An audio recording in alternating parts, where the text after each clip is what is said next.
သာသနာတော်နှစ်2563နှစ်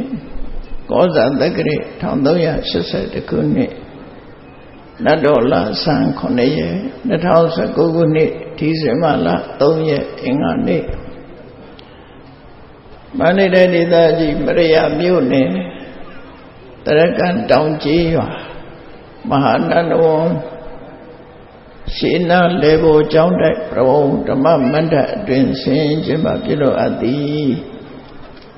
ကန္တယဟန်ခံရှင်ပြုနာတာအလှတော်မင်္ဂလာအကျိုးဓမ္မပူဇာအထုဓမ္မသဘင်ခန္ဓာ၌မဟာနန္ဒဝံရှင်းနာလေဘောကျောင်းတိုက်ဆရာတော်အရှင်ဝိလတက္ကနှင့်နှစ်ဖက်မိဘများကိုအမှုထ၍မရယမြို့နယ်တရကံတောင်ကြီးရွာယဟန်အလုဒိုင်ကဥမြင့်ကျော်ယဟန်အလုဒိုင်ကမတော်မြမျိုးထွေးပမောဆွဲတိဟာထွန်းသမီးမမိုးမြင့်စံမိသားစုတို့ဤအမတဒါနဓမ္မဒါနအဖြစ်ဖြင့်ဟောကြားအပ်သောကိုချင်းစာတရားနှင့်ကိုချင်းသီလအကြောင်းတရားဒေသနာတော်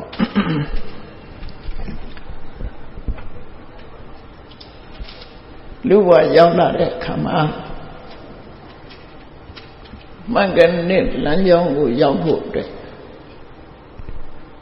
ကိုချင်းသီလဆိုတာပြည့်စုံမှုလိုအပ်တယ်ကိုချင်းသီလပြည့်စုံတဲ့ပုဂ္ဂိုလ်ဟာကောင်းကျိုးချမ်းသာတွေရရှိဖို့မခဲရင်ဘူးလူဖြစ်လာတယ်ဆိုရင်မြတ်စွာဘုရားကမျက်စိနှလုံးရှိရမယ်ပဂရိမျက်စိနှလုံးတော့လူတိုင်းပါကြတယ်လို့ဆိုနိုင်တယ်။အမှန်ပုဂ္ဂိုလ်တွေဟာမျက်စိနှလုံးရှိကြတယ်။အရေးကြီးတဲ့မျက်စိနှလုံးအမြင်မျက်စိနှစ်ခုဆိုတာဘာလဲ။နံပါတ်1ကစီးပွားရှာတတ်တဲ့ပညာမျက်စိရှိဖို့လိုတယ်လူဘဝရောက်လာလို့ရှင်မရသေးတဲ့စီးစိမ်ဥစ္စာကိုဘယ်လိုရအောင်ရှာမလဲရပြီးသားစီးစိမ်ဥစ္စာကိုဘယ်လိုတိုးတက်ကြီးပွားအောင်လုပ်မလဲဆိုတဲ့အမြင်မျက်စိနဲ့ပြည့်စုံမှဘဝမှာချမ်းသာတာနေရမှာဖြစ်တယ်သို့တော့အခုလိုစီးပွားရှာတတ်တဲ့မျက်စိတပြိုးတဲ့နဲ့လုံလောက်သလားဆိုမလုံလောက်သေးဘူးနောက်ထပ်ရှိရမယ့်အမြင်မျက်စိတစ်ခုကဘာလို့ဆိုရင်ကိုချင်းတရားပဲဖြစ်တယ်ကိုချင်းသီလနဲ့ပတ်သက်ပြီးတော့ဓမ္မုထာသိမြင်တတ်တဲ့အမြင်မျက်စိရှိဖို့လုံတဲ့နာနဲ့မလုံတဲ့နာအပြစ်ရှိတာနဲ့အပြစ်ကင်းတာဒီတစ်ခုကိုကွဲကွဲပြားပြားသိရှိတဲ့အမြင်မျက်စိဆိုတာဒုတိယမျက်လုံးအနေနဲ့လိုအပ်တယ်ပေါ့ပထမမျက်လုံးကစီးပွားရှာတတ်တယ်ဒုတိယမျက်လုံးကကိုချင်းတရားကိုထိမ့်သိမ်းဆောင်ရှောက်တတ်တယ်လို့ဓမ္မလူဘဝဆိုတာပြည့်စုံတယ်အဲ့ဒီမျက်စိနှလုံးရှိတဲ့ပုဂ္ဂိုလ်ဟာဒီဘဝမှာဆင်းရဲဒုက္ခနေပါသလိုဘဝတန်တရားမှာလည်းကောင်းကျိုးချမ်းသာတွေရနိုင်တယ်နောက်ဆုံးမှာနိဗ္ဗာန်ချမ်းသာထီအောင်မျက်မှောက်ပြုနိုင်တယ်လို့အကယ်၍သာစီးပွားရှာတတ်တဲ့မျက်စိတစ်မျိုးတည်းသာရှိပြီးကိုချင်းသီလကိုထိမ့်သိမ်းဆောက်ရှောက်နိုင်တဲ့အမြင်မျက်စိမျိုးမရှိဘူးဆိုရင်အဲ့ဒီပုဂ္ဂိုလ်ကတစ်ဖက်မြင်လို့ခေါ်တဲ့ပုဂ္ဂိုလ်တစ်ဖက်မြင်ဆိုတာစီးပွားပဲရှာပြီးတော့ကိုချင်းတရားဘက်ကလုံးဝမရှိသည့်အတွက်ကြောင့်ရရှိတဲ့စီစဉ်ဥစ္စာလည်းပျက်စီးနိုင်တယ်ထိမ့်သိမ်းနိုင်တော့မရှိဘူးကိုချင်းတရားပြပြသည့်အတွက်ကြောင့်စီးပွားဥစ္စာပျက်စီးရုံမျှမကကိုချင်းတရားပါပျက်စီးသည့်အတွက်တည်သည့်ချမ်းမဲ့နိုင်ဆင်းရဲဒုက္ခမျိုးစုံကို ကြုံတွေ့ရတဲ့အနေအထားမှာရှိတယ်ဒါကြောင့်မို့ဘုရားမြတ်စွာကလူဖြစ်လာလို့ရှိရင်အမြင်မျက်စိနှမျိုးရှိရမယ်လို့ဒွိစက္ခုပါဏအခါတော်တိထောပုရိသပုဂ္ဂလောလောကမှာချီးမွမ်းတတ်တဲ့ပုဂ္ဂိုလ်ဆိုတာအမြင်မျက်စိနှမျိုးပြည့်စုံတဲ့ပုဂ္ဂိုလ်မှချီးမွမ်းတတ်တဲ့ပုဂ္ဂိုလ်လို့ပြောရမယ်အဲ့ဒီချီးမွမ်းတတ်တဲ့ပုဂ္ဂိုလ်မျိုးဖြစ်အောင်လူတိုင်းဟာကျင့်ဆောင်ကြိုးကအထောက်အမှုဖြစ်တယ်စီးပွားသာရှာတတ်ပြီးကိုချင်းတရားပြပြနေတဲ့ပုဂ္ဂိုလ်ဟာရရှိတဲ့စီးပွားဟာတခဏအတွင်းမှာထိမ့်သိမ့်နိုင်စွာမရှိပဲပျက်စီးဆုံးရှုံးရသလိုဤဘဝဤချမ်းမဲ၌ကြုံတွေ့ရမယ်ဆင်းရဲဒုက္ခတွေကလည်းအလွန်များတယ်လို့ပြောမှာဖြစ်တယ်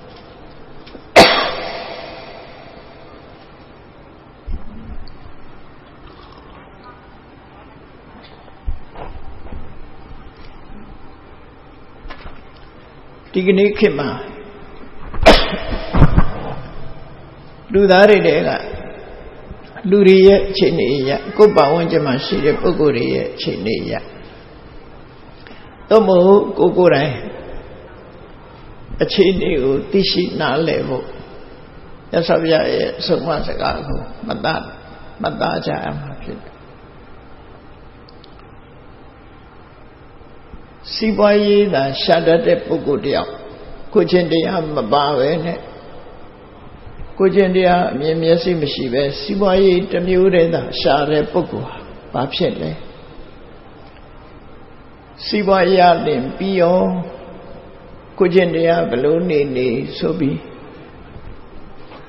တစ်ဖက်မြင်ပုဂ္ဂိုလ်တွေဟာဣတောသောနိရိယံကန္တဝါဧကသက္ခုဝိညတိလို့မြတ်စွာဘုရားကစီးပွားရေးမျက်စိတစ်မျိုးတည်းသာရှိတဲ့ပုဂ္ဂိုလ်ဟာတဲ့ဒီဘဝကနေပြီးအပင်ငရဲကြာရောက်ပြီးဒုက္ခရောက်တတ်တယ်ဒီကနေ့ခေတ်မှာစီးပွားရေးမျက်စိတစ်မျိုးတည်းသာရှိပြီးကိုချင်းတရားပြက်ပြားနေတဲ့ပုဂ္ဂိုလ်ကိုချင်းတရားကိုအလေးမထားပဲစီးပွားဖြစ်ပြီးရောလို့ရှားပွေတဲ့ပုဂ္ဂိုလ်တွေဟာဓမ္မတက္ခဏကောင်းစားမယ်ကောင်းစားနိုင်တော်လည်းပဲမကြခင်တောတွင်မှာဆင်းရဲဒုက္ခနဲ့ကြုံတွေ့ရလို့တတိထားကြရမှာဖြစ်တယ်မိမိတို့ကိုယ်တိုင်ဟာစီးပွားရှာတတ်တဲ့ပညာရတစ်မျိုးတည်းတင်မရှိစေပဲကိုချင်းတရားနဲ့ပတ်သက်ပြီးတော့အလေးထားသိမြင်တတ်တဲ့ပညာမျက်စိရှိတဲ့နဲ့ဆိုတာကိုနှလုံးသွင်းဆင်ခြင်ရမှာဖြစ်တယ်ပညာမျက်စိနှလုံးတစ်ခုမှမပါဘူးဆိုရင်တော့သုံးမကြတဲ့လူပဲဖြစ်မှာစီးပွားမျက်စိရှာတတ်သေးလို့ရှိရင်စီးပွားရေးမျက်စိရှိလို့စီးပွားရှာတတ်သေးရင်တစ်ဖက်ကကြည့်ရင်တော်သေးတယ်လို့ပြောနိုင်တယ်သို့တော့အဆုံးသတ်တော့ကောင်းတဲ့ပုဂ္ဂိုလ်မဟုတ်ဘူးလူဘဝဟာစီးပွားလည်းရှာတတ်ရမယ်ကိုယ်ကျင်တရားလည်းကောင်းရမယ်ဆိုတဲ့ဒီခံယူချက်ထားပြီးတော့ဘဝခရီးကိုဖြတ်သန်းနိုင်အောင်ကြိုးစားအထောက်မြတ်စွာဘုရားကိုကိုးကွယ်စိတ်ကပ်တယ်လို့ဆိုတာဟာမြတ်စွာဘုရားဟောကြားဆုံးမတဲ့အဆုံးအမတွေကိုသိရှိနားလည်ပြီးတော့လိုက်နာဖို့အတွက်ဘုရားကိုကိုးကွယ်တာဖြစ်တယ်မှန်ကန်တဲ့နည်းနဲ့မြတ်စွာဘုရားကိုကိုးကွယ်ရမှာဖြစ်တယ်မာရွေးတဲ့နည်းတွေနဲ့ကိုးကွယ်မဲ့ဆိုရင်တရဏဂုံတောင်မှပဲမမြောက်ဘူးလို့ဆိုရမှာဖြစ်စပါစို့လလဘာရခြင်းလို့ဘုရားကိုးကွယ်တယ်အများကဲ့ရဲ့မှာကြောက်လို့ဘုရားကိုးကွယ်တယ်အဲ့လိုကိုးကွယ်မျိုးတွေနဲ့ကိုးကွယ်မယ်ဆိုလို့ရှိရင်မြတ်စွာဘုရားကိုးကွယ်ရခြင်းရဲ့အကျိုးကျေးဇူးကဘာတစ်ခုမှရမှာမဟုတ်ဒါကြောင့်မို့တရဏဂုံဆောက်တည်တဲ့အခါမှာမြတ်စွာဘုရားဟာသူမတူအောင် ဖြူစင်တဲ့သီလကြံ့ခိုင်တဲ့သမာဓိကြီးမားတဲ့ပညာဆိုတဲ့အဲ့ဒီရည်ချင်းတွေရှိလို့ဘုရားကိုကိုးကွယ်တယ်ဆိုတဲ့အသိနဲ့ကိုးကွယ်ဖို့လိုအပ်တယ်မြတ်စွာဘုရားကကိုးကွယ်သူတွေကိုဘယ်လိုအကျိုးပြုတယ်လဲ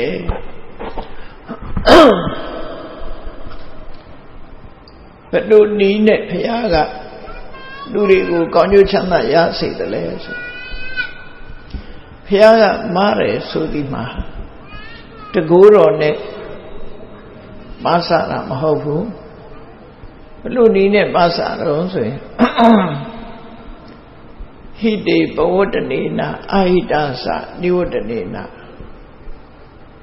တတ္တနံပယံဟိန္တိပုဒ္ဓောလို့ဆိုတဲ့အတိုင်းမြတ်စွာဘုရားဟာတရားဒီပေါ်မှာကြာရောက်မဲ့ဘေးရန်အနေတွေမကြောက်ရမကြရောက်ဖို့ချမ်းသာဒုက္ခတွေရဖို့အတွက်ကောင်းကျိုးကိုဖော်ဆောင်နိုင်တဲ့ဟိတဆိုတဲ့ကုသိုလ်တရားတွေကိုဖြစ်ပေါ်စေအောင်လမ်းညွှန်မှုပြုတယ်ဆင်းရဲဒုက္ခကိုပေးတတ်တဲ့အာဟိတလို့ခေါ်တဲ့အကုသိုလ်တရားတွေကရှောင်ရှားစေတယ်အဲ့ဒီနည်းအားဖြင့်တရားတွေရဲ့အကျိုးကိုသိဖို့ပြီးမြတ်စွာဘုရားဆောင်ရွက်တယ်လို့ဒီလိုပဲနားလည်ရမှာဖြစ်တယ်ကိုယ်သားသမီးကိုကိုယ်ချစ်လို့ကိုယ်သားသမီးကိုမတယ်ဆိုရင်ပညာတတ်ကြီးဖြစ်အောင်ကိုယ်သားသမီးကိုလှုပ်ဆောင်မယ်ဆိုရင်ဘယ်လိုနည်းနဲ့လှုပ်ဆောင်နိုင်လို့တခြားနည်းနဲ့ကိုယ်သားသမီးကိုကြည်ပွားအောင်လုပ်လို့မရဘူးဆရာကောင်းသမားထံအပ်ပေးတယ်ကျောင်းကောင်းကောင်းထားပေးတယ်ဝိကျေဒနာလိုအပ်ချက်မရှိအောင်ကုညီပေးတယ်အဲ့ဒီနည်းနဲ့သာကိုယ်သားသမီးကိုကုညီပေးနိုင်တာဖြစ်တယ်ပညာတတ်ဖြစ်အောင်ကိုယ်တယောက်တည်းနဲ့စွမ်းဆောင်နိုင်ခြင်းမရှိဘူးသားသမီးကိုယ်တိုင်ကစာကြိုးစားပြီးဆိုမှပညာတတ်ဆိုတာဖြစ်တယ်ကိုယ်သားသမီးတောင်ကုန်အုံဖွားမှန်းပြီးတော့ကဲဆယ်လို့ရတဲ့ကိစ္စမဟုတ်ဘူးအဲ့တော့မြတ်စွာဘုရားကလည်းတကူတော်နဲ့တို့တွေကိုတကူနဲ့ကဲတင်လိုက်မယ်လို့ဘယ်တော့မှမတွေးရမယ့်အရာပဲဖြစ်တယ်မလုံးတဲ့နာနဲ့လုံးတဲ့နာကိုခွဲပြီးတော့ဟောကြားတယ်ဟောကြားပြီးကိုလို့ရမှာပါတော့မလုံးတဲ့နာကိုရှောင်ဖို့နဲ့လုံးတဲ့နာကိုလုံးဖို့ဆိုဒါဟာအဓိကပဲဖြစ်တယ်မလုံးတဲ့နာတွေကဘာတွေတုံးလို့မေးလို့ရှိရင်ခုနကတရားပွဲမစခင်မှာရှောင်ကျင်ပါတယ်လို့ဆိုသွားတဲ့အရာလေးပဲအဓိကပါဏာတိပဒံကရှောင်ကျင်မှမယ်သူတို့ဟာတပ်ဖြတ်ခြင်းမှရှောင်ကျင်မှမယ်ဆိုအဲ့ဒီခံယူချက်ဟာကိုကျင့်သီလလို့ခေါ်တဲ့အရာပဲအဲ့ဒါကိုယ်တဏ္ဍမှာကောင်းကျိုးချမ်းသာကိုဖော်ဆောင်ပေးနိုင်တဲ့ဟိတဆိုတဲ့အကြောင်းတရားချမ်းသာဒုက္ခကိုလိုချင်ရှောင်ရမယ့်ဟာကိုရှောင်ဖို့လိုတယ်လှုပ်ဆောင်ရမှာတွေကဘာတွေတုံးဆိုရင်တွဲဖက်ပြီးတော့မှတ်သားရမှာကကိုချင်းသီလနဲ့ကိုချင်းစာတရားကိုချင်းစာတရားကိုအခြေခံပြီးတော့ကိုချင်းသီလကိုပြည့်စုံအောင်လုပ်ကိုချင်းသီလဆိုဒီမှာသူများကိုတပ်ဖြတ်ညှင်းဆဲခြင်းဆိုတဲ့အလုပ်ကရှောင်ကျင်တယ်တပ်ဖြတ်ညှင်းဆဲခြင်းဆိုတဲ့အကုသိုလ်အမှုကရှောင်ကျင်မရှောင်ရင်ဘာဖြစ်မလဲဆိုရင်ကံတရားရဲ့သဘာဝကတစ်ဖက်သားကိုကိုယ်ဒုက္ခရောက်အောင်လုပ်လိုက်လို့အဲ့ဒီဒုက္ခကိုတစ်ဖက်သားခံစားလိုက်ရတယ်ဆိုပါစို့ထိခိုက်နစ်နာမှုတွေရှိတယ်တစ်ဖက်သားလက်ကျိုးချီကျိုးနောက်ဆုံးမှာအသက်အန္တရာယ်ထိအောင်ရောက်ရှိသွားတယ်ဆိုလို့ရှိရင်အဲ့ဒီသူခံစားရတဲ့ချမ်းသာမျိုးတည်ကိုယ်စီရောက်လာမှာဖြစ်တယ်ဒါကံကြမ္မာရဲ့သဘာဝလူတွေကပြောတယ်မို့လားဝတ်လဲတယ်ဆိုတာအဲ့ဒါဝတ်လဲတယ်ဆိုတာကံကြမ္မာရဲ့တုံ့ပြန်မှုကိုဖော်ပြတာပဲကိုကတစ်ဖက်သားကိုဒုက္ခရောက်အောင်လုပ်လိုက်လို့ အဲ့ဒီဒုက္ခကိုတစ်ဖက်သားခံစားရပြီဆိုလေကိုယ်လည်းအလားတူဒုက္ခကိုခံစားရမှာသိချင်ဒါကြောင့်အဲ့ဒီဒုက္ခမျိုးမခံစားခြင်းလို့ရှိရင်ခံစားရတဲ့အခြေအနေဆိုတော့လွတ်ချင်တယ်ဆိုလို့ရှိရင်ပါဏာတိပါဒမှာရှောင်ကျင်ရမှာပဲဖြစ်တယ်ဒီကလွဲပြီးတခြားလုပ်စရာမရှိဘူးရှောင်ကျင်ခြင်းနဲ့လုပ်ဆောင်ခြင်းနှစ်ခုကြည့်လိုက်မယ်ဆိုရင်သူများအသက်ကိုတတ်ခြင်းမှရှောင်ကျင်ရတယ်ရှောင်ကျင်မှုခိုင်မာသည့်ဖြစ်အောင်ဘာလို့ရမလို့ဆိုရင်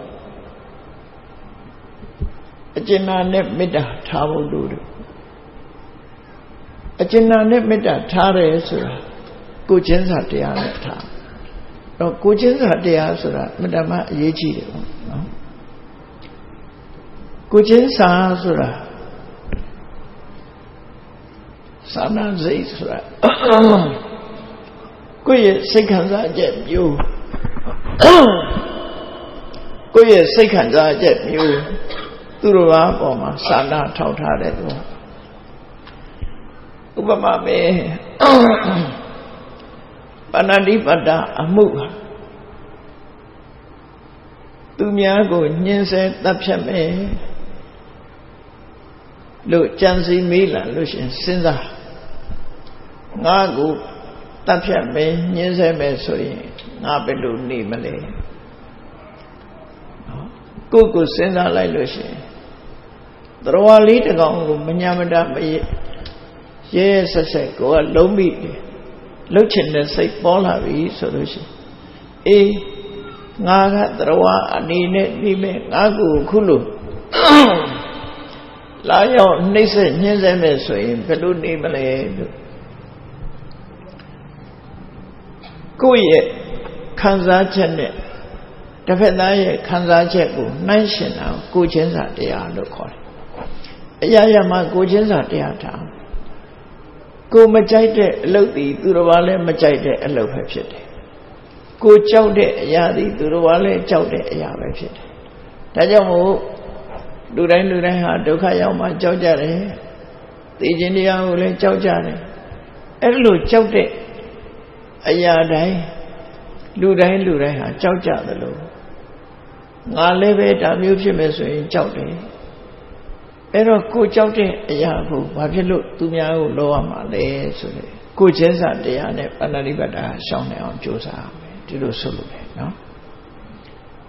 နေရာတိုင်းမှာကိုချင်းစာတရားရှိရထို့တူရဲ့အဋ္ဌိဏဒါနနဲ့ပတ်သက်လာလို့ရှိရင်ကိုချင်းစာစိတ်ဘယ်လိုထားမလဲအော်ငါပစ္စည်းအခိုးခံရရင်ငါဘယ်လိုနေမလဲငါစီကနေမတော်မတရားမကန်တဲ့ပစ္စည်းတွေနဲ့ငါရဲ့ငွေကြေးဒနာကိုရှုကားမယ်ဆိုရင်ငါစိတ်ခံစားချက်ဘယ်လိုနေမလဲသူများကအတုလုပ်ပြီးရောင်းလိုက်လို့အဲ့ဒီအတုငါဝယ်လာလို့အသုံးမဝင်တဲ့ပစ္စည်းဖြစ်သွားရင်စိတ်ခံစားချက်ဘယ်လိုနေမလဲသူများတွေဟာစိတ်ခံစားချက်ဘယ်လိုနေမလဲဆိုတာကိုစဉ်းကျင်စဉ်းစားပြီးတော့ကိုကျင်းစာတရားထားကိုပစ္စည်းအခိုးခံရရင်စိတ်ဆင်းရဲမယ်ဒါကြောင့်မို့သူများပစ္စည်းကိုလည်းဘယ်တော့မှမခိုးဘူးဘယ်တော့မှနိုင်ထက်လုပ်ပြီးမယူဘူးဆိုတဲ့စိတ်ဓာတ်မျိုးမွေးမိပါမယ်အဲ့ဒါကိုကျင်းစာတရားကိုမကြိုက်တာကိုသူများကိုမလုပ်ဖို့ဆိုတာမြတ်စွာဘုရားကကိုချင်းစာတရားနဲ့ကိုချင်းတရားကောင်းအောင်ကြိုးစားဖို့ဒီလိုဆိုလိုတာနော်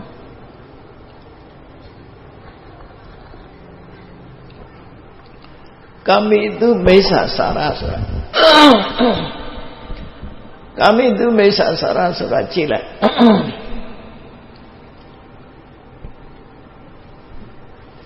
ကိုမိသားစုသူမိသားစုရှိတယ်ကိုမိသားစုကိုလာပြီးတော့စော်ကားမယ်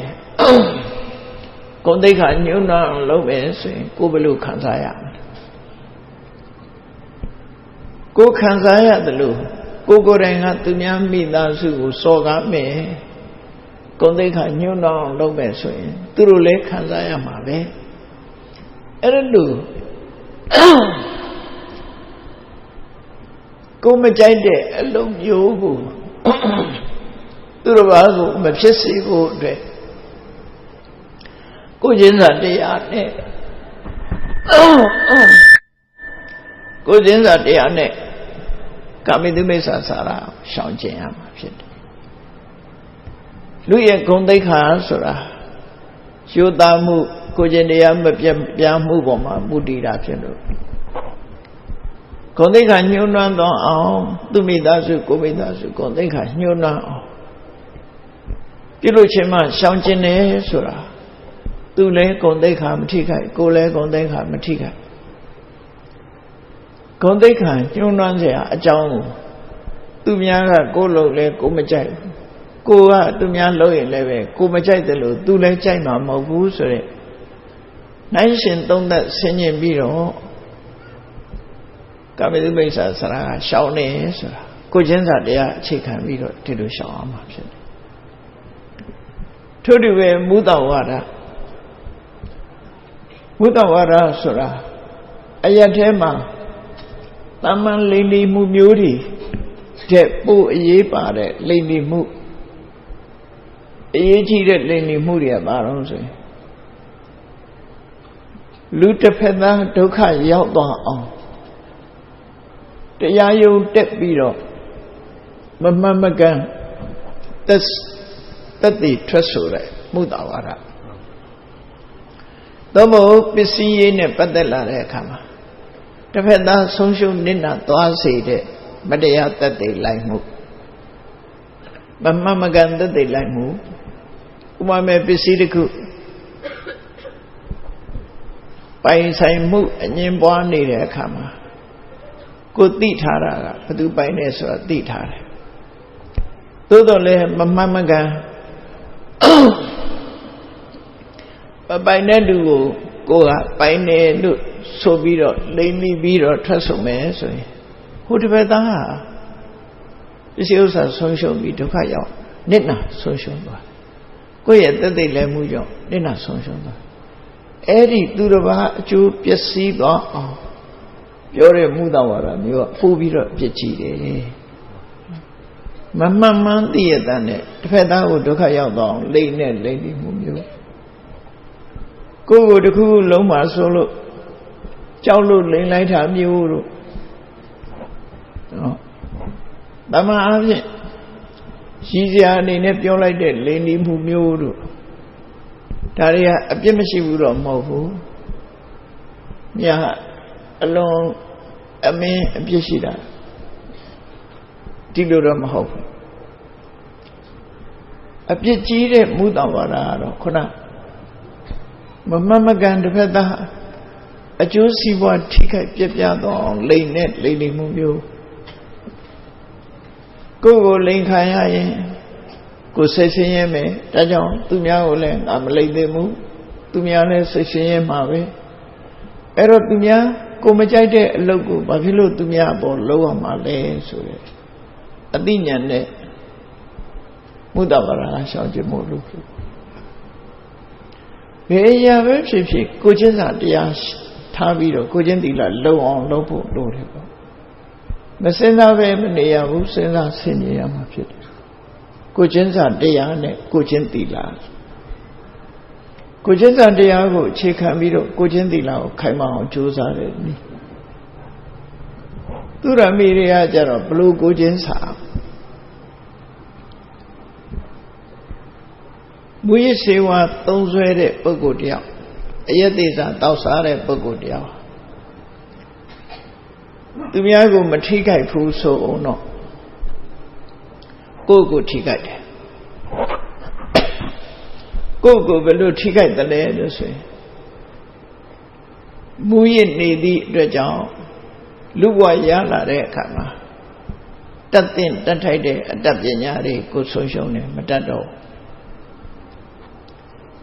ရတဲ့ရလိုက်တဲ့စိစိတ်ဥစ္စာတွေရအောင်မလုံနိုင်တော့ဘူးမူရနေသည့်အတွက်ကြောင့်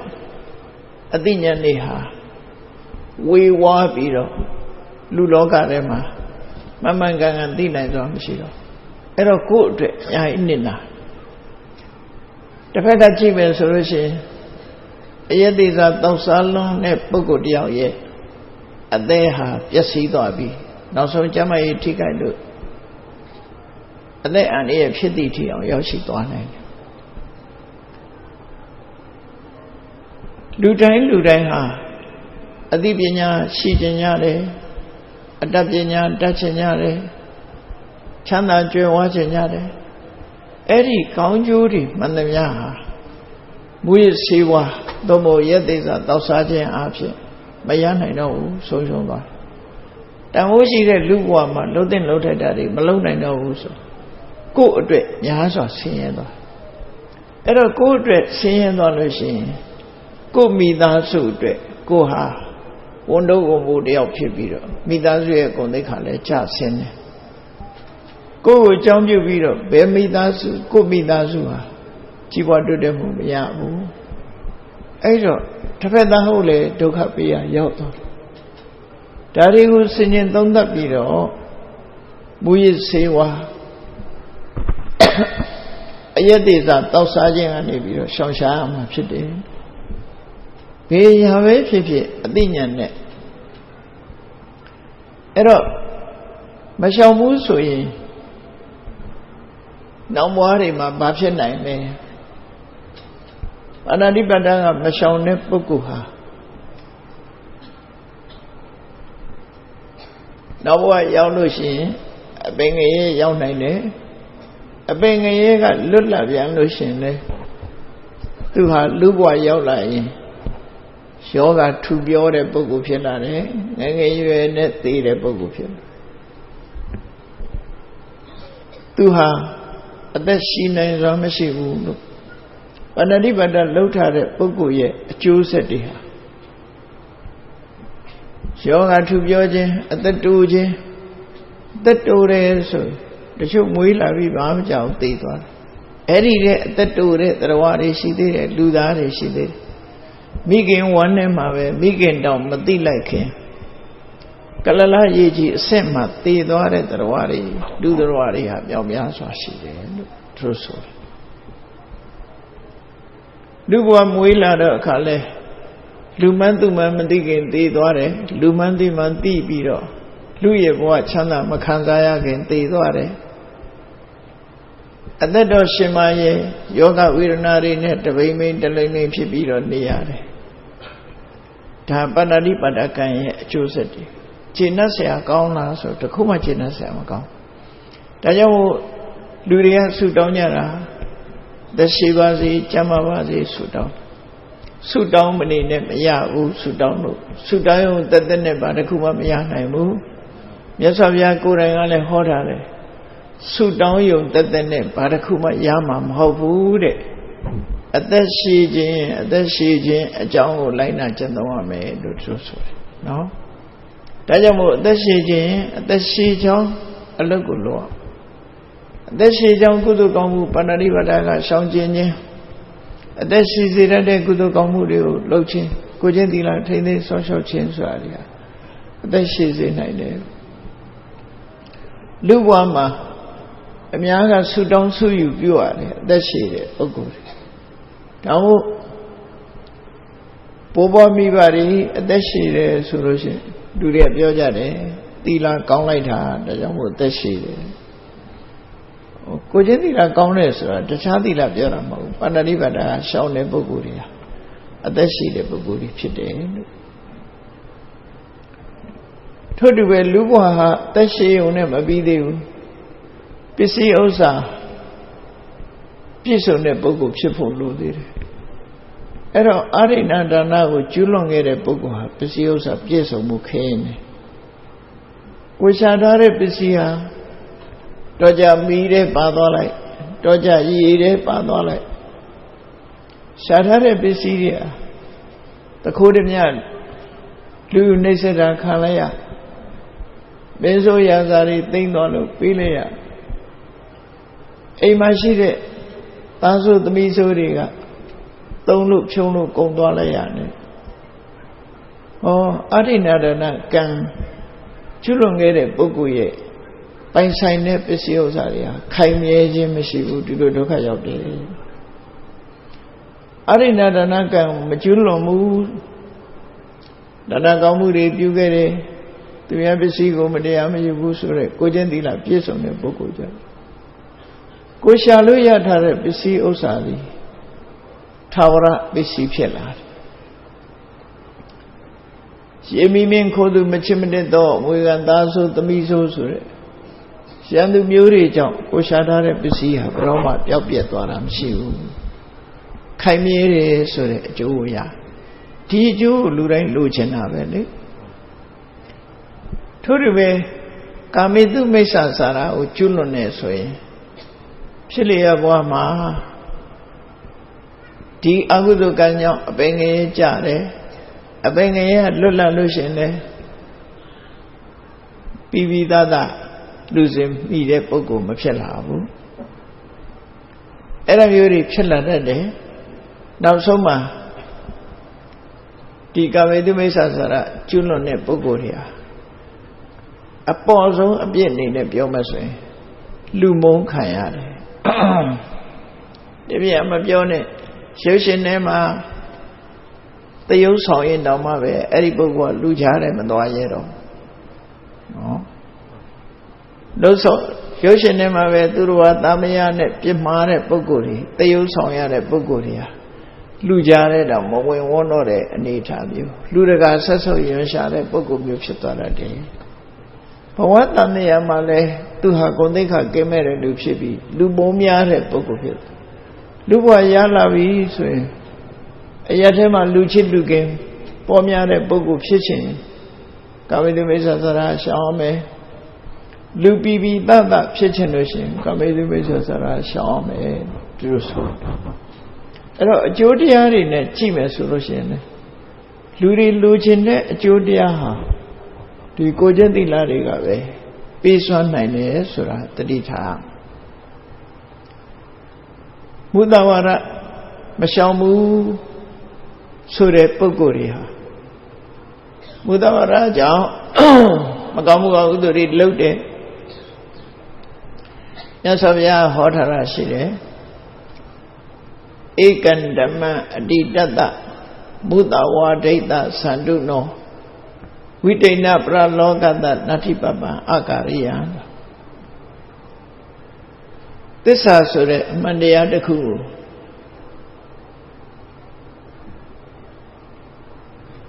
ဘယ်တော့မှအသုံးမပြုပဲလိလိလဲစားပြောကြားတဲ့ပုဂ္ဂိုလ်ဓမ္မလောကအတွက်လုံးဝဆုံးလွတ်ထားတဲ့ပုဂ္ဂိုလ်တရားဖို့တဲ့သူမလုပ်တဲ့အကုသိုလ်မဟုတ်တဲ့အလုပ်ဆိုတာမရှိဘူးသူအလုံးလုပ်တယ်လို့ဆိုလိုတာကလိန်တတ်တဲ့ပုဂ္ဂိုလ်ဒီမကောင်းမှုမှန်သမျှကိုလုပ်တတ်တယ်။ဘာကြောင့်လို့ဆိုရင်လုပ်ပြီးရင်သူကလိန်တာပဲကော။ဒါကြောင့်မုဒ္ဒဝါဒအပြစ်တွေကလည်းလွန်များတယ်။အပေါ်ဆုံးအပြစ်အနေနဲ့ပြောမယ်ဆိုလို့ရှိရင်မုဒ္ဒဝါဒကျူးလွန်ထားတဲ့ပုဂ္ဂိုလ်ရဲ့စကားကိုဘယ်သူမှမယုံကြဘူး။ပြီးတော့အဆွဆွဲတွေခံရတယ်ကိုမလုပ်ဖဲနဲ့လုပ်တယ်လို့ဆွဆွဲခံရုပ်ပြင်ကဏ္ဍမှာကိုလုံးတာမဟုတ်ဖဲနဲ့ဖန်ဆီးပြီးတရားဆွဲခံရတယ်ဆိုတာအကြောင်းပဲမဟုတ်ကိုကသူများကိုမတရားဆွဆွဲခဲ့တဲ့အကုသိုလ်ကံတွေကြောင့်မှားပြီးတော့ဖန်ခံရတယ်မှားပြီးတော့ဆွဆွဲခံရတယ်ဆိုတာဖြစ်တတ်တယ်ဒါဘယ်သူမပြုမိမိမှုဆိုတဲ့အတိုင်းပဲကိုကျင့်စာတရားထားပြီးတော့ရှောင်ရမယ့်ဟာတွေကိုရှောင်ဖို့လိုရတယ်အေးသူရမေတွေကမရှောင်ဘူးဆိုတဲ့ပုဂ္ဂိုလ်တွေဟာအပင်ငယ်ကြရုံမြမကလူဘဝရောက်လာပြီဆိုလို့ရှိရင်သူဟာအယူအနှမ်းမဲ့ဖြစ်လာပြီဉာဏ်စင်မိတဲ့ပုဂ္ဂိုလ်မျိုးမရှိဘူးအကြီးချင်းကဉာဏ်ကြီးဉာဏ်သွေးမမိတဲ့ပုဂ္ဂိုလ်မျိုးဖြစ်ပြီမွေးလာကြတဲ့ကအယူထောင်နဲ့နှိစက်နေတဲ့ပုဂ္ဂိုလ်မျိုးဖြစ်လာဒါကြောင့်မို့သူရမေတွေဟာဆိုတာရှောင်ကျဉ်ရမှာဖြစ်တယ်အဲ့ဒါဒီသီလကိုတမ္မာအသေးဖွဲလေးလို့စိတ်ထဲမှာမထားနဲ့ လောကမှာစီးပွားဥစ္စာတိုးတက်ဖို့တဲ့ကိုချင်းသီလဘက်ကအရေးကြီးဆုံးပဲကိုချင်းသီလကောင်းအောင်ကြိုးစားခြင်းအပြင်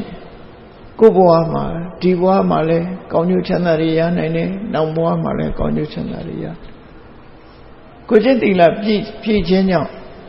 ဘလို့ချမ်းသာတွေရတော့ဆိုအနဝိစ္စဒုက္ခအပြစ်ကင်းတဲ့ချမ်းသာမျိုးကိုခံစားရ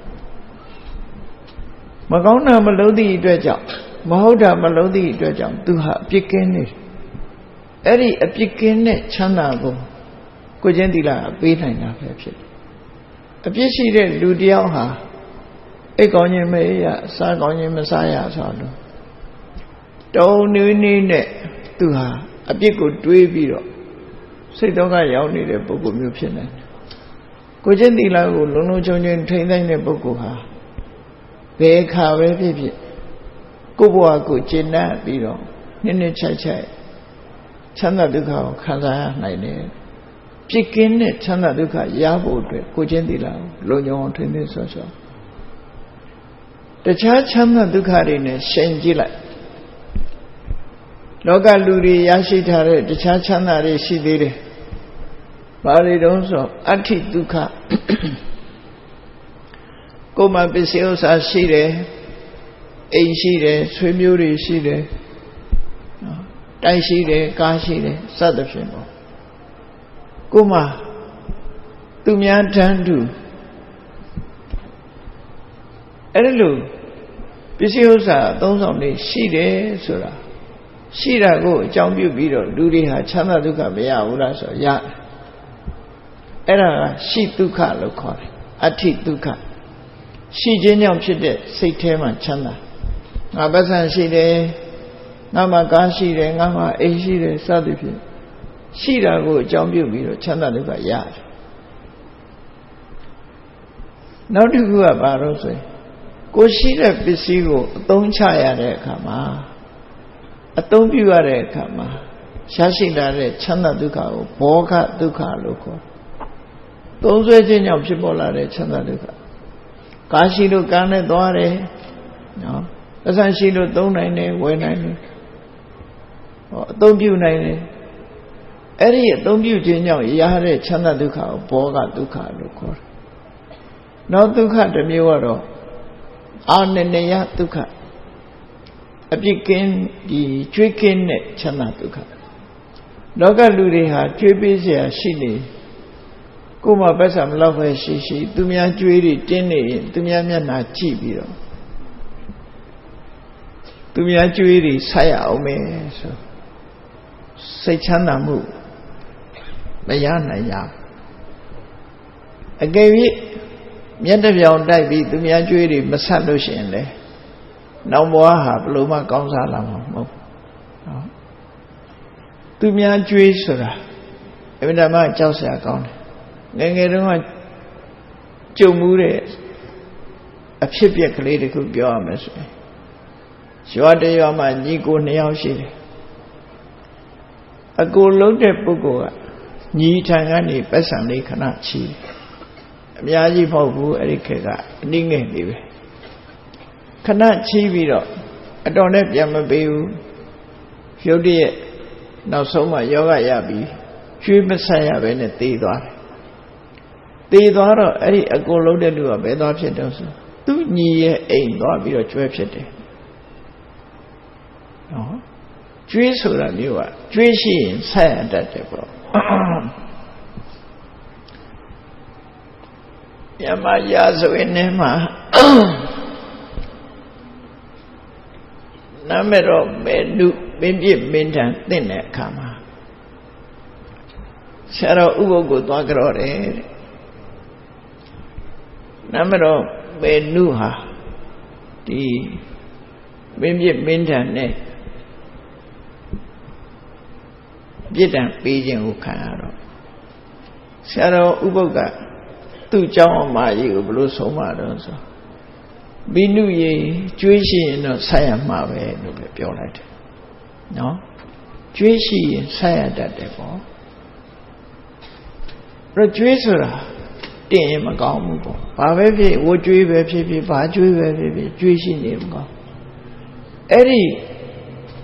a good look at Luha, Juma Bin and Meneti Doro, Juebo Yam. Juebo Ama, Juisade, Nina, two kind of young Lopia.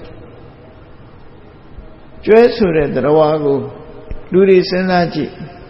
Chomo, Kaina, Mogu, the Viana, Yabiro kind. No matter two kind. Luguala, Juesero, Mammy Nida, Roshi. Juebo Ama, David Jam, the Dore Kajano, Eddie Yama, Lupian City. Lupian City, Tida de Yaudo, Edima, to Chow Pido, Enga Basan Lay you Biro, Tuni Si Dore, Tunia, 4 inches. Basan Lay Dore baby Babio, so. Me and Willie and Ning Nago me Yeleta Qua. Me I don't know Kalayada. Shoba, Chivaro, Ming Willie, loudly, a beaver, keep your Saturday. That the gay ship yet look pure. Name Nene what pure child. Erodaria, Meshivulu Mohammed in Ludi Remadaria Sitato. Tajamu Tumia Chuisura, Alon Joseph Cone Eddie Chui Meshide, Chanago, Anania Duka, Lucor. The Chojaro Tuyasia Chui Utabi, Yenevian Daibi, Pena and Anema Bede Lurie, now Yeha Sendami Beso in Jaulandia Jibe Chuisura Saya Majuibe Pipi, Juita Kusa. Go a massage and all chain down in Jewish I am upset upon. Dajamu Anania to Karsura Yao. The Dusi Ama Judin and you Mashia. She be so in a Judy Sapiro. Sechana Gochana, they didn't go. Basan Shido Chanara, Ati Duka. Adogi Alu Chanara, Boga Duka, Jukenu Chanara, Anania Duka. Kojin Dilane Yare Chana Jaro, and now is at Duka, which is an Amababu. Kuba Map Mahota, Melody Dredja. Beka Twilight. Kuye Kojin Dila Chibi, Satan and China, Ayam. Era, and now is at Duka. Eri, and now is at Duka, Tambua, Konaga. Tukari, Alu, and Tambure, Buchimare, yes, of your horse. Lama Luriha Kujentina, which is an allow Tamu Tajima Tarat. Tabaja Mataro, Kujentina, Chuchizu, Didi Chaja, Gaganana, Madido, Lapchid. Didi Chaja Didi, yes, of ya. Dana, Jew, Dila, Jew. Yes, of Yaga. The Rawari Nale of Hobio Tana so in Leve Tana a Jew, the Rawari and Galamadijamu, Malu Mianti, so no. No soon to Menlo live a Chivasi, but Louis Ajama Mogu. So yes, of your hotter, thought at the Kushi.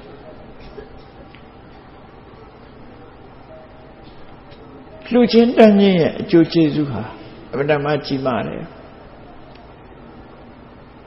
Ludari Dibuama Yashi Tare Sisi Osari Ludi Donzoni Tione Dio Maduja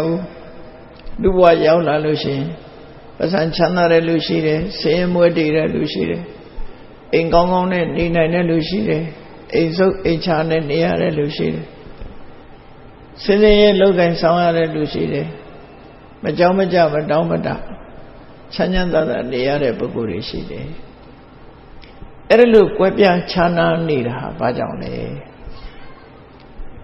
Ero Gugu Chudimiro Sensabi Powama Tigini Kit Dona Swena in Buguria through Juza Shaluchi Mahofu A day water at Tanakamu look and look. A Jew Kazara Pide. Yes, of Yakurenga Hora. ဒါနတံဘူတာနိဘောဂာနိလူတွေသုံးဆောင်တဲ့ပစ္စည်းဥစ္စာဆိုတာဒါနကြောင့်ရလာတာပါလို့တချို့ကတော့တွေးကောင်းတွေးလိမ့်မယ်ဒါနကြောင့်ရတာမဟုတ်ပါဘူးအမေကပေးလို့ရတာပါသို့မဟုတ်ကိုယ်ကိုယ်တိုင်ရှာလို့ရတာပါကိုယ်ကိုယ်တိုင်ရှာဝေစုဆောင်လို့ရတာပါလို့ထင်ကောင်းထင်တယ်ဒါနမပါရင်အမေကပေးချင်စိတ်တောင်မရှိဘူးမပေးဘူးပေးလို့မရမိဘရဲ့အမွေမခံစားရတဲ့လူတွေလောကမှာထင်ထင်ရှားရှားရှိတယ်ထို့တူပဲကြိုးစားတော်လည်းပဲချမ်းသာကြွယ်ဝမှုမရတဲ့ပုဂ္ဂိုလ်တသက်တာလုံး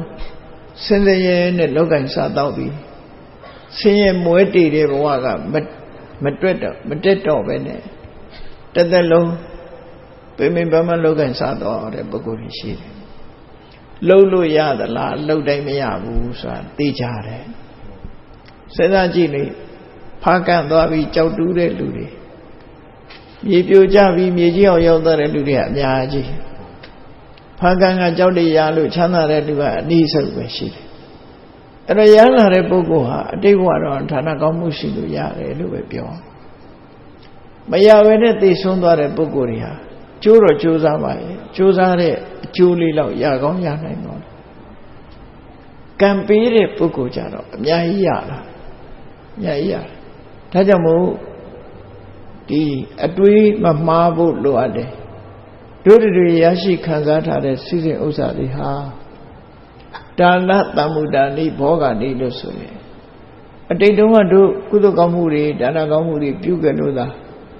အခုဘဝရတာလို့ဆိုတာကိုသိသိချာချာမှတ်သားထားဖို့ထို့တူပဲဒီဘဝမှာအသက်ရှိပြီးတော့လူဘဝမှာနေနိုင်တယ်ယောဂဝေဒနာထိုက်တဲ့တော့ကင်းတယ်လူလောကမှာကိုရှာဖို့ထားတဲ့ပစ္စည်းဥစ္စာတွေမပြည့်စည်ဘူးခွန်သိက္ခာလူခွန်သိက္ခာပြေဝရှိတယ်ဆွဆွဲကြဲမခံရဘူးလူတွေရဲ့အသိဉာဏ်ရှိတယ်ဆိုတဲ့ကိုယ့်ရဲ့ခြေနှက်ဖွယ်အခြေအနေတွေဟာတို့တွေအတိတ်ဘဝတုန်းကသီလစောင့်တည်ခဲ့လို့ထိုသီလသာမစောင့်တည်ခဲ့ဘူးဆိုရင်လူလောကထဲမှာအခြေအနေဆိုးတဲ့ပုဂ္ဂိုလ်တွေအများကြီးရှိတယ်လေမွေးလာကြတဲ့ကဆွမ်းအားနာမကြလူစင်မမီတဲ့ပုဂ္ဂိုလ်တွေလောကကြီးမှာရှိတယ်အဲ့ဒီလိုဖြစ်တာယောဂဝေဒနာထူပြောတဲ့ပုဂ္ဂိုလ်တွေရှိတယ်ငယ်ရွယ်နဲ့သိဆုံးသွားတဲ့ပုဂ္ဂိုလ်တွေရှိတယ်အဲ့ဒီလိုလူဘဝမှာချွင်းချက်တွေများစွာဖြစ်လာခြင်းဟာလည်းပဲဘယ်သူမပြုမိမိမှုဆိုတဲ့အတိုင်းပဲဖြစ်လာတာဖြစ်တယ်လောကလူဘဝရလာတာဟာတခြားဘာသာတရားတွေကတော့ဟောလိမ့်မယ်ဘုရားသခင်ဖန်ဆင်းလို့လူဖြစ်လာတယ်ဘုရားရဲ့ဆုံးမကိုသိမယ်ဆိုလို့ရှိရင်တို့တွေလူဖြစ်လာတာဟာအဓိကကံတရားကိရိတာနဲ့ကံပေါင်းစပ်လို့လူဘဝရလာတာပဋိစ္စသမုပ္ပါဒ်မှာကြည့်မယ်ဆိုလို့ရှိရင်အဝိဇ္ဇာနဲ့သင်္ခါရအဝိဇ္ဇာပစ္စယသင်္ခါရသင်္ခါရပစ္စယဝိညာဏဆိုတာအဝိဇ္ဇာဆိုတာမောဟကိလေသာသင်္ခါရဆိုတာစေရနာကံဟောကိလေသာနဲ့ကံနှစ်ခုပေါင်းစပ်လိုက်တဲ့အခါမှာသူတို့ရဲ့အကျိုးတစ်ခုအနေနဲ့ထုတ်လို့တော့ဘဝကိုစတင်တဲ့ပဋိသန္ဓေစိတ်ဆိုတာဖြစ်တယ်ပဋိသန္ဓေစိတ်ဖြစ်တဲ့အခါမှာပဋိသန္ဓေစိတ်နဲ့အတူနာယုတ်ဆိုတာဖြစ်တယ်ထိုနာယုတ်တွေကြီးပွားတိုးတက်လာတဲ့အခါသလယရဏဆိုတဲ့အာယနာ6ပါးဖြစ်လာတယ်မျက်စိနားနာလျှာကာယမနအဲ့ဒါတွေပါလာတော့ပြင်ဘက်ကအဆင်းအတန်အနာအရသာအထီးတွေ့ဆိုတာတွေဆက်သွယ်မှုတွေဖြစ်လာတယ်ဟောသလယရဏကြောင့်ဖတ်တာဖြစ်လာတယ်ဖတ်တာဆိုတဲ့အထီးတွေ့မှုကြောင့်ဝေဒနာစိတ်ခံစားမှုတွေဖြစ်တယ်ချမ်းသာတယ်ဆင်းရဲတယ်ဆိုတဲ့စိတ်ခံစားမှုတွေဖြစ်လာစိတ်ခံစားမှုတွေဖြစ်လာတဲ့အခါလူတွေရဲ့တဏ္ဍာမှာဘာတွေထပ်တိုးလာတော့ဆိုတွေ့တာမှုတွေလိုချင်မှုတွေတက်လာတယ်တွေ့တာမှုလိုချင်မှုတွေက ပြင်းထန်လာတဲ့အခါမှာဆွဲလန်းမှုဆိုတာဖြစ်လာအဲ့ဒီဆွဲလန်းမှုကိုအကြောင်းပြုပြီးတော့ရလို့မှုနဲ့ကံတရားတွေပြုလို့မှုဆိုတာဖြစ်လာပြန်အဲ့ဒါကိုပရိစ္ဆေသမုပ္ပါဒ်မှာဟောထားတာနော်စကလုံး12လုံးအကြောင်းပြုပြီးတော့အသုံးချပြီးတော့မြတ်စွာဘုရားဘဝတစ်ခုမှာအဝိဇ္ဇာနဲ့သင်္ခါရလို့ဆိုတဲ့ကံနဲ့ကိလေသာပေါင်းစပ်ပြီးဘဝတစ်ခုရထားတယ်နောက်ပိုင်းမှာတဏှာဥပါဒံဆိုတဲ့ကိလေသာရဲ့ကာမဘဝဆိုတဲ့ကံရဲ့ပေါင်းစပ်လိုက်တဲ့အခါအနာဂတ်ဘဝမှာဇာတိဆိုတာရအောင်အဲ့တော့ဘဝဆိုတာရှင်းရှင်းပြောရရင်ကိလေသာနဲ့ကံကိလေသာဆိုတာကိုအရာစကားနဲ့နားလည်အောင်ပြောမယ်လိုချင်တာကိလေသာမုန်းတိတာကိလေသာဆွဲလန်းတာကိလေသာအဲ့တော့လိုချင်တယ်ဆိုတော့ဘာလုပ်လဲလိုချင်တော့လုပ်တယ်လိုချင်တာကကိလေသာလုပ်တာကကံတရားလုပ်တော့ဘာဖြစ်လဲရတယ်ရတာကအကျိုးဝိပါကအဲ့တော့ကိလေသာရဲ့ကံရဲ့ဝိပါကရဲ့ဒီ၃မျိုးဟာလိုချင်လို့လုပ်တယ်လုပ်လို့ရတယ်ရလို့တခါလိုချင်မြန်တယ်လိုချင်မြန်တော့လုပ်ပြန်တယ်လုပ်ပြန်တော့ရပြန်တယ်အဲ့တော့ကိလေသာဝကမ္မဝဝိပါကဝဝလဲတယ်ဆိုတာအဲ့ဒါပြောတာနော်အကြောင်းအကျိုးလဲပတ်ပြီးတော့ဖြစ်နေအဲ့ဒီအကြောင်းအကျိုးလဲပတ်ပြီးတော့ဖြစ်နေလို့ဒီထဲမှာကိလေသာဆိုတဲ့လိုချင်မှုကိုဖယ်ရှားလိုက်လို့ရှိရင်လိုချင်မှုနဲ့လှုပ်တယ်ဆိုတာမရှိတော့ဘူးလိုချင်မှုဖယ်လိုက်လို့ရှိရင်လှုပ်ဆောင်မှုဆိုတာရောပါသွားတယ်လှုပ်ဆောင်မှုမရှိရင်ရရှိမှုဆိုတာမလာတော့အဲ့ဒါတန်တရားဝကလွတ်တယ်ဆိုတာဖြတ်ရမှာကိလေသာတစ်ခုပဲဖြတ်ရမှာကိလေသာဖြတ်လိုက်တာနဲ့ကံကလည်းအလုံးမရှိအလုံးမလုံးနိုင်တော့ဘူးဝိပါကဆိုတဲ့အကျိုးဆက်ကလည်းအဆုံးသတ်သွားတယ်။တန်တရားဝကလွတ်ဖို့ဆိုတာပြိဿသောဘက်မှာမြတ်စွာဘုရားဒီလိုခေါ်တာဒီကြားထဲမှာဘုရားသခင်ဖန်ဆင်းနေဆိုတာတခုမှမပါတော့အဲ့တော့ဘဝတန်တရားမှာဖြစ်နေတာကိုယ့်ရင်ထဲမှာရှိတာဖြစ်လို့မြတ်စွာဘုရားဟောထားတာကိုမှတ်သားထားကြည့်ကိုယ့်ကိုဆင်ញင်သုံးသပ်ဖို့ပြောပြဥဘောပုံညင်စပါပင်စယမစ္စောကုရုတိဣဒာမြတ်စွာဘုရားဟောတယ်လူဖြစ်လာတဲ့လူသားတစ်ယောက်ဟာတဲ့လူဘဝရောက်လာပြီးတော့ကုသိုလ်နဲ့အကုသိုလ်ဒီနှမျိုးကိုလုပ်တယ်တဲ့နော်လူဆိုတာလုပ်နေတဲ့ထဲမှာကောင်းတာလဲလုပ်တယ်မကောင်းတာလဲလုပ်တယ်ကောင်းတာလဲပြောတယ်မကောင်းတာလဲပြောတယ်ကောင်းတာလဲတွေးတယ်မကောင်းတာလဲတွေးတယ်ဆိုမကောင်းဘူးဆိုတာအကုသိုလ်ကောင်းတယ်ဆိုတာကုသိုလ်တော့အလူတန်းတွေလည်းလုပ်တယ်သို့မဟုတ်လူရမှုတွေလည်းလုပ်တယ်စသဖြင့်ပေါ့တွက်ကြည့်လိုက်ရင်ဒုစရိုက်လည်းလုပ်တယ်သူစရိုက်လည်းလုပ်တယ်အကောင်းနဲ့အဆိုးလူတွေဟာလုပ်နေတယ်အဲ့ဒီမဲ့ဘယ်သူကများတော့ဆိုမကောင်းတာလုပ်တာများအလုံးခြုံကြည့်မကောင်းတာလုပ်တာများအဲ့တော့လူဖြစ်လာပြီးတဲ့နောက်ကောင်းတာမကောင်းတာအကောင်းလည်းလုပ်တယ်မကောင်းလည်းလုပ်တယ်အဲ့ဒီလှုပ်ယုံနဲ့ပြီးသွားလားလို့ဆိုမပြီးဘူးလှုပ်လိုက်တာကြောင့်ကိုယ်ရင်ထဲမှာတွေးလိုက်တဲ့အတွေးလေးဟာကိုယ့်ရင်ထဲမှာပုံရိပ်တစ်ခုထင်သွားတယ်ပြောလိုက်တဲ့စကားလည်းပဲပုံရိပ်တစ်ခုထင်သွားတယ်ခုခေတ်လူတွေပြောရင်ပိုနားလဲတယ်နော်တယ်လီဖုန်းနဲ့ရိုက်ထားတဲ့ပုံရိပ်ဟာရှိနေမှာပေါ့ CCTV တက်ထားလို့ရှင်လေအဲ့ဒီနာဖြတ်သွားရင်ကိုယ်ပုံရိပ်ဟာရှိနေမှာပေါ့နော်အဲ့ဒါလိုပဲကောင်းတာလုပ်လို့မကောင်းတာလုပ်လို့ကောင်းတာပြောပြောမကောင်းတာပြောပြောကောင်းတာတွေးတွေးမကောင်းတာတွေးတွေးတွေးသမျှပြောသမျှလုပ်သမျှတွေဟာပုံရိပ်အနေနဲ့ယင်ထဲမှာထင်သွားပြီကံတရားအနေနဲ့ရောက်ရှိသွားပြီလို့ဆိုလို့ဒါဖြင့်ရောက်ရှိသွားရင်လူသေးသွားရင်ဒါတွေကပျောက်သွားလား CCTV တဲကပုံရိပ်ကဖြည့်ရင်ပြတ်သွားအောင်မယ်ကိုယ့်ရင်ထဲမှာရောက်သွားတယ်ကိုယ်စိတ်အစဉ်ထဲမှာရောက်သွားတယ် ကံကြမ္မာဆိုတဲ့ပုံရိပ်ကတော့မပြောက်ဘူးတဲ့တင်ညိတတ္တတက္ကံဟောတိဒါကိုယ့်အတွက်ကိုယ့်ရဲ့နဲ့မှရောက်သွားတယ်ကိုယ့်ရဲ့ပိုင်ဆိုင်တဲ့အရာဖြစ်သွားတယ်ဒီဘဝတွင်ပိုင်ဆိုင်တဲ့အရာဖြစ်သလားမဟုတ်ဘူးတင်စအာရယကိစ္စတိနောက်ဘဝသွားလို့ရှိရင်လည်းဒီပုံရိပ်တွေပါသွားမှာပဲတဲ့ဟောအဲ့ဒါကြောင့်မလို့လူတွေဟာဒီဘဝမှာပုံရိပ်အမျိုးမျိုးနဲ့လာတယ်တချို့ကယုံလှတယ်တချို့ကယုံဆိုးတယ်တချို့ကပညာတတ်တယ်တချို့ကပညာမတတ်ဘူးတချို့ကဥစ္စာပေါ်တယ်တချို့ကဥစ္စာမွဲတယ်တချို့ကကျမ်းမာတယ်တချို့ကမကျမ်းမာဘူးယောဂထူပြောတယ်အဲ့ဒီလိုအမျိုးမျိုးကွဲပြားတဲ့ပုံရိပ်တွေဖြစ်နေတာကိုလုပ်ခဲ့တာတွေပဲလို့ဒီလိုဆိုလို့တယ်ပေါ့ဒါဘဝမှာကိုနားလဲဖို့လိုအပ်တယ်ပေါ့ကိုလူဖြစ်လာလို့ရှိရင်ကိုဘဝကိုနားလဲတာကိုရထားတဲ့ပုံရိပ်ဟာအတိတ်ဘဝနဲ့ပတ်သက်နေတယ်ငါလှုပ်တာငါရတယ်ဆိုတာဒါဖြင့်နောက်ဘဝငါဘာရချင်လဲငါဘာလုပ်ရမှာလဲကိုယ့်ကိုဆုံးဖြတ်အေးမကောင်းတာလုပ်ရင်မကောင်းတဲ့ပုံရိပ်တွေပေါ်မှာပဲကောင်းတာလုပ်မှကောင်းရင်တဲ့ပုံရိပ်ပေါ်မှာဆိုလူ့ဘဝရတဲ့အချိန်မှာငါဒါနကောင်းမှုလုပ်မယ်ကိုချင်းသီလထိန်းသိမ်းဆောက်ရှောက်မယ်အနည်းဆုံးဒါနနဲ့သီလ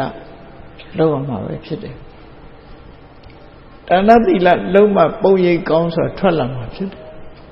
ဒါကြောင့်မြတ်စွာဘုရားကဆုံးမတာအတ္တနိစေပိယံစဉ္ညာနတ္တံပပိနတန်ယုစေကိုမျက်နှိုးတမိုးထားတယ်ဆိုရင်တဲ့ပုံရိပ်ကောင်းကောင်းထွက်ဖို့အတွက်မကောင်းတာတွေနဲ့ကိုယ့်ရဲ့နဲ့မှာမကောင်းတဲ့အကုသိုလ်တွေမဖြစ်ပေါ်စေနဲ့ဒါဘယ်သူလုံးအောင်မှာကိုလုံးအောင်မှာပဲเนาะမကောင်းတဲ့ပုံရိပ်တွေကိုရင်နဲ့နှလုံးထဲမှာမရောက်စေနဲ့ဘာကြောင့်လို့ဆိုရင်အဲ့လိုရောက်နေမဲ့ဆိုရင်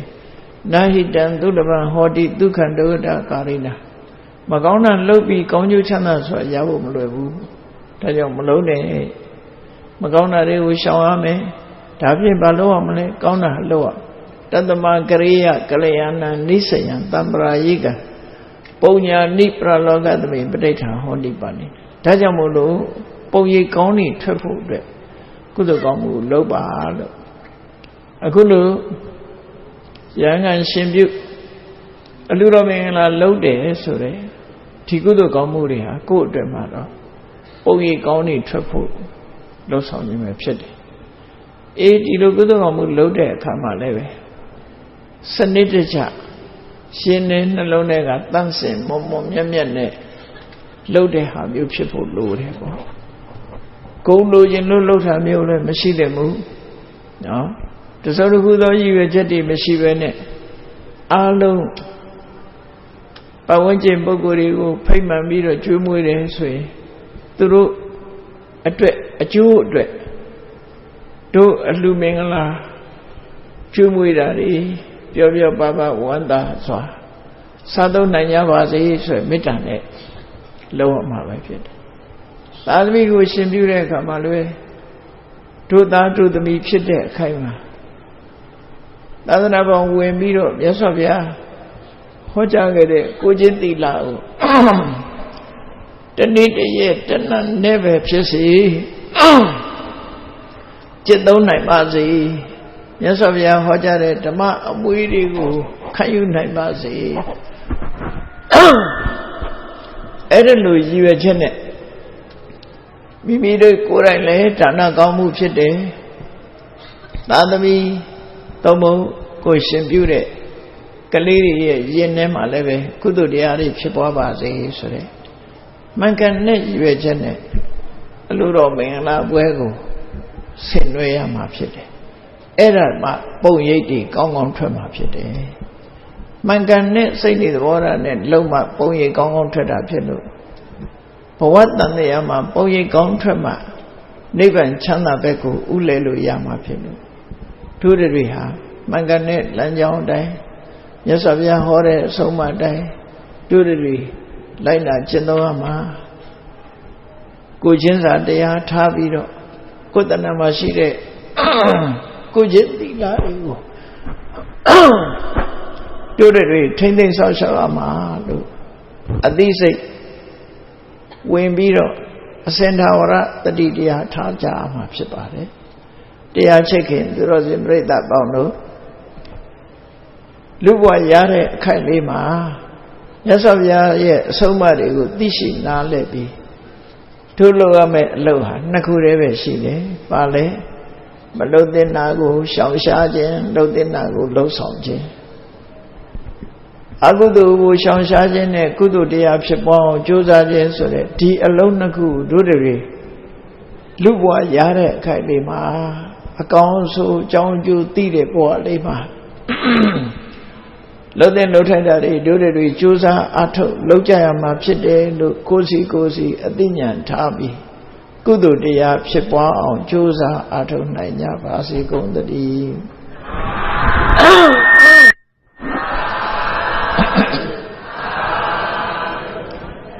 မေတ္တာပို့ရအောင်တတ္တဝါများစွာ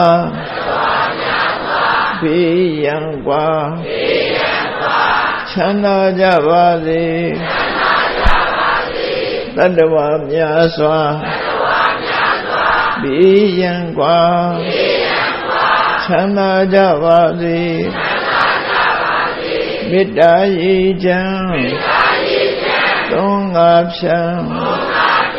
ငြိမ်းချမ်းကြပါစေ